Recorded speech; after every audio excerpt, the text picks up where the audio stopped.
हर हर महादेव। श्री शिवाय नमस्तुभ्यम। गुरु जी ने बताया है शिव महापुराण में, सावन महीने में अगर मिट्टी के शिवलिंग बनाकर पूजन किया जाए तो इससे हजारों शिवलिंग पूजन करने का एक बार ही में फल प्राप्त हो जाता है और 12 ज्योतिर्लिंग में पूजन करने का फल तत्काल ही प्राप्त हो जाता है। कौन कौन सी वस्तुएं हमें समर्पित करनी चाहिए, कैसे विसर्जन करना चाहिए, किन किन 5 बातों का ध्यान रखें, आइए जानते हैं इस वीडियो में। सबसे पहले एक कटोरी लीजिए, उसमें दूध, दही, घी, शक्कर, शहद। पूजा की कटोरी स्टील की रखिएगा। कोई गिलास भी प्रयोग में ले सकते हैं, परंतु तांबे के लोटे में आप पंचामृत नहीं डालें। इस बात का ध्यान रखें। शुद्ध जल और गंगा जल का लोटा अलग से रखें। थोड़ा सा बेलपत्र, आक, धतूरा, बसम और इत्र और जो भी अभी आपके पास उपलब्ध हो वह सब चीज़ें ले लीजिए। धूप, दीप, नैवेद्य इत्यादि की आवश्यकता पड़ती है। और ना ज़्यादा परेशान नहीं होना है, जो है जैसा है देवादिदेव महादेव द्वारा दिया हुआ है उन्हें ही हम समर्पित कर रहे हैं। हम अपने महादेव को क्या दे सकते हैं। ऐसे में श्री शिवाय नमस्तुभ्यम और ओम नमः शिवाय महामंत्र का जाप करते हुए पूर्व या उत्तर दिशा की ओर अपना मुख करते हुए अपने सिर पर दुपट्टा रखें और पूरे परिवार के साथ रोज़ शिव पूजन करें। और तुलसी जी के गमले को छोड़कर, चाहे बेल वृक्ष का गमला हो या फिर बेलपत्र का हो या फिर शमी का वृक्ष हो, उस गमले में भी आप पूजन कर सकते हैं। एक लोटे में जल लेकर उसमें गंगा जल मिलाकर और शिवलिंग नुमा आकृति बना ले और फिर जैसा आपने देखा मैंने पहले शिवलिंग बनाया, उसके बाद ये जलारी बनाई है और फिर सरल तरीके से शिव पूजन किया है। आप ना, मैंने तो खाली गमले में किया है। मेरे पास बेल वृक्ष का भी है, बेलपत्र का भी वृक्ष है और शमी भी है, लेकिन मैंने आज ये वीडियो बनाने के लिए पूजन किया है तो मैंने ये खाली गमले में किया है।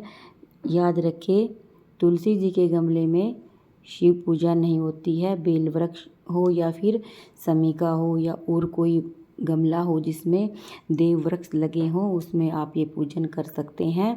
गंगा जल और पानी से मिट्टी का मिश्रण बनाकर शिवलिंग बना सकते हैं, जैसे ये स्क्रीन पर आप देख रहे हैं। और सरल तरीके से देवादिदेव महादेव के पार्थिव शिवलिंग का पूजन करें सावन के महीने में प्रतिदिन। और सबसे पहले शुद्ध जल से अभिषेक करें। उसके तत्पश्चात आप चरणामृत से अभिषेक करें। उसके बाद फिर से एक बार शुद्ध जल से अभिषेक करें। इस बात का ध्यान रखें। इस तरह से जल अभिषेक की प्रतिक्रिया पूर्ण हुई। अब हम ना, उसके बाद फिर मैंने कलावा चढ़ाया देवादिदेव महादेव को, फिर दीप प्रज्वलित किया, क्योंकि दीपक देवता साक्षी होते हैं हमारी पूजा के। कलावा हम वस्त्र स्वरूप में देवादिदेव महादेव को समर्पित करते हैं। और उसके बाद फिर मैंने सरल तरीके से ये पूजन आरंभ किया है। और दीपक हम देसी शुद्ध घी का भी लगा सकते हैं। अगर शुद्ध देसी घी नहीं है तो तिल के तेल का भी दीपक प्रज्वलित कर सकते हैं। फिर शिव पिंडी को चंदन समर्पित करें, त्रिगुंड बनाएं और साथ जैसे आप शिव परिवार को चंदन समर्पित करने का प्रयत्न करें। ऐसा करने से खूब सौभाग्य बढ़ता है और दुख दरिद्रता का अंत होता है। शिव पिंडी में ही समस्त शिव परिवार विराजमान है। आप जानते होंगे। अगर आप रोज़ नहीं कर सकते हैं तो विशेष तिथि पर करें। इस तरह से सरल विधि से पूजन करें। पुत्र कामना हो, नौकरी, विवाह, रोग, कर्ज इत्यादि के लिए आप सावन के प्रथम दिन से अंतिम दिन तक रोज भी कर सकते हैं।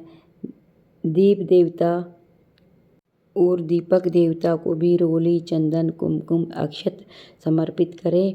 और इस बात का ध्यान रखें, शिव जी को खंडित चावल नहीं चढ़ाए जाते, अक्षत नहीं चढ़ाए जाते, पूर्ण अक्षत चढ़ाए जाते हैं। चावल साबुत ही ले, खंडित चावल ना ले। चावल हर समस्या के समाधान के लिए कहा गया है और इतर धन संबंधी परेशानी को दूर करता है। सावन महीने में इतर अपनी पूजन सामग्री में थाली में अवश्य रखें और देवाधिदेव महादेव को समर्पित करें। और शमी पत्र चढ़ाने से शनि राहु संबंधी परेशानियां दूर होती हैं और दुर्वा आरोग्य देता है। और बेल पत्र देवाधिदेव महादेव को बहुत प्रिय हैं, इन्हें भी अवश्य चढ़ाएं। बेल पत्र पर चंदन लगाकर देवाधिदेव महादेव को समर्पित करें। चिकने वाला हिस्सा शिव पिंडी को स्पर्श हो, इस बात का ध्यान रखें। जो भी आपके पास मौसमी फल फूल हो, देवाधिदेव महादेव को समर्पित करें और दक्षिणा चढ़ाएं। दक्षिणा बाद में आप किसी भी गौशाला में या जरूरतमंद व्यक्ति या शिव मंदिर में दान कर सकते हैं। और कुछ देर बैठकर शिव शिवाय नमस्तुभ्यम या ओम नमः शिवाय का जाप करें। अपने मन की, अपने हृदय की बात देवाधिदेव महादेव से जरूर कहें। आरती करें। ओम जय शिव ओमकारा कर्पूर गौरम करुणावतारम संसार सारम भुजगेंद्रहारम। देवाधिदेव महादेव से झोली फैलाकर अपनी कामना करें। कामना करने के बाद क्षमा याचना करें। पूजन में जो भी भूल चूक हुई हो माफ़ी मांगें। और जब ये दीपक शांत हो जाए उसके बाद हमें विसर्जन करना है। अब दीपक शांत हो गया है, देख रहे हो आप। अब मैंने यहाँ ये शुद्ध जल से विसर्जन कर दिया इसी गमले में। वो जो दक्षिणा थी वो उठाकर रख दी है, वो सुबह शिव मंदिर में पहुँचा दूँगी। और ये देखो विसर्जन हो गया है। ऐसे ही रोज़ सावन के महीने में सुबह शाम जब भी टाइम लगे पार्थिव शिवलिंग का पूजन करने का नियम लेते हैं तो प्रतिदिन ही करना है। बहुत ही सरल और आसान तरीके से ये मैंने आपको बताया है। कमेंट बॉक्स में ज़रूर बताना, हर हर महादेव ज़रूर लिखना। अगर कोई भूल चूक मुझसे हो गई हो तो क्षमा करना। हर हर महादेव कमेंट बॉक्स में ज़रूर लिखना। मिलेंगे किसी और वीडियो में।